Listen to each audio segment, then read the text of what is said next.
Relationship, huh? I'm glad it was never consummated. Can you imagine the kid? Not time for the song yet. That was the background music. Hello. Pretend it's a Guinness. Really get involved with this, okay? Anyways, I was saying, thank God they didn't have a kid, because it would be a slouching, long-winded schmuck who can't carry a tune. Thank you. I hope that was worth the arduous task of getting it out. I'll let you know when the song is to be played, Paul. I know you've been drinking since Wednesday. I'm going handheld for this. Look at this mic stand that the Irish guys use. It has a cup holder. Are you shitting me? For the musically talented lush. A cup holder. Why didn't I think of that? All right, well, everybody, welcome back. I hope that I did a good job emceeing. As he begs for needless applause. Thank you for giving it to me. Let's get into it, shall we? Jim Hazure is really making a name for himself on the council. As Bill Manzi's chief caddy and ball washer, that is. Have you been on Facebook? Great comment, Mayor. That's a great comment, Mayor. That's a great photo, Mayor. Go get him, Mayor. Why don't you just get some feathers, strap on a beak, and sit on the mayor's shoulder? That's a great budget, Mayor. That's a great idea, Mayor. You look very handsome today, Mayor. The other day, Hazard tried to kiss Manzi's ass, but Cornelis's neck was in the way.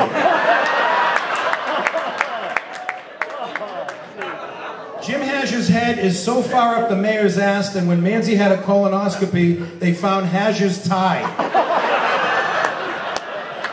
And don't laugh, Steve Zani, because they found your eyeglasses, too.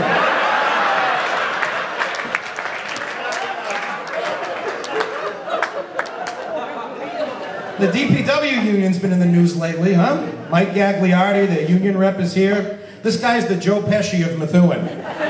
What, you don't want to make a deal with me? You think I'm funny, like a comedian? You think I amuse you? Nothing worse than a little guy with an overblown ego and a bad attitude. Who does he think he is, a Methuen cop?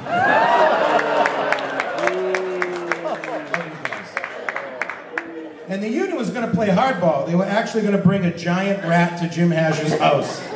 Hazure was actually kind of excited. He had never met Donna Gogus. Jesus Christ, man.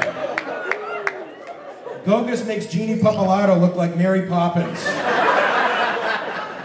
No one's been this pissed off at the school department since the custodian laid 3-to-1 odds on the Super Bowl and lost by a field goal.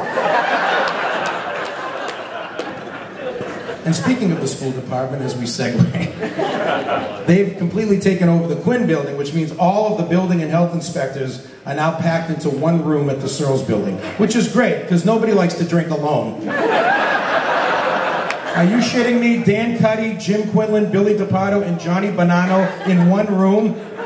Is this a city office or an AA meeting? The other day, they submitted a purchase order for vermouth and olives. Cuddy and Quinlan, DePato and Bonanno, 2 Irishmen and 2 Italians. So which body odor do you prefer, whiskey or garlic?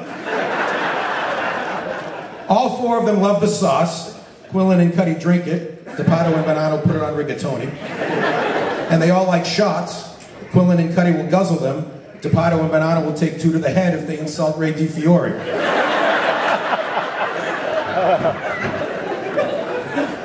I don't want to imply that Ray DiFiore is in the mob, but the other day he kissed Jay Bonanno on the lips. And the next day they found a half-eaten sausage stub in Jay's vacation request form in the snow pile at the Loop.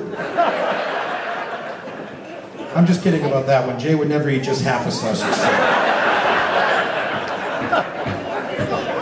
Mayor Lantigua is not here. Willie's taking some heat because a lot of people think he favors Latinos for jobs.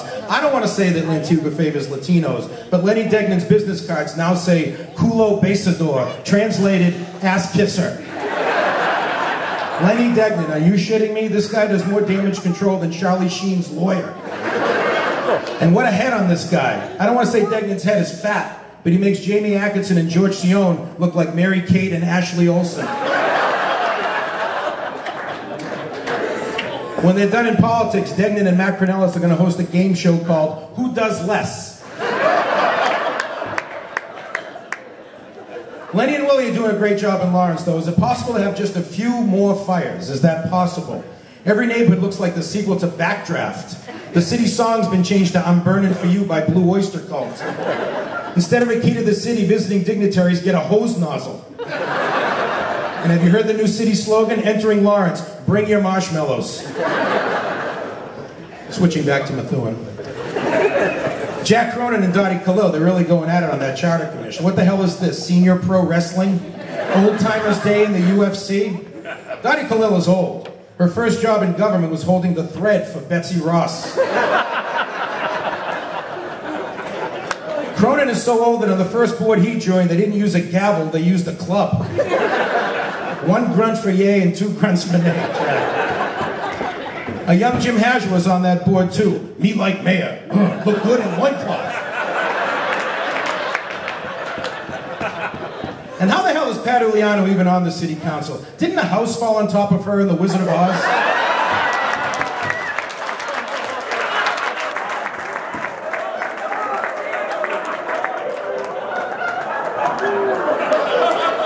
I'm as good as gone. The whole city council's like The Wizard of Oz. Judy Papalato's from the West. She has the green makeup and the sky. She wrote Surrender, Manzi. Ah, my pretty, I'll get you and your little lapdog Cornelis, too. Jennifer Canan is the good witch. She lives in a bubble, basically does nothing, and grants Manzi all of his wishes. Joyce Campagnone is like Auntie M, kind of just roaming aimlessly around the farm, hoping not to step in someone else's pile of shit. Phil Leahy is the wizard. He votes one way, runs behind a curtain, then changes his vote. Giordano has no brain, Cronin has no heart, Zani has no courage, and Hadger has no balls. Right? Nancy want a cracker? Nancy want a cracker?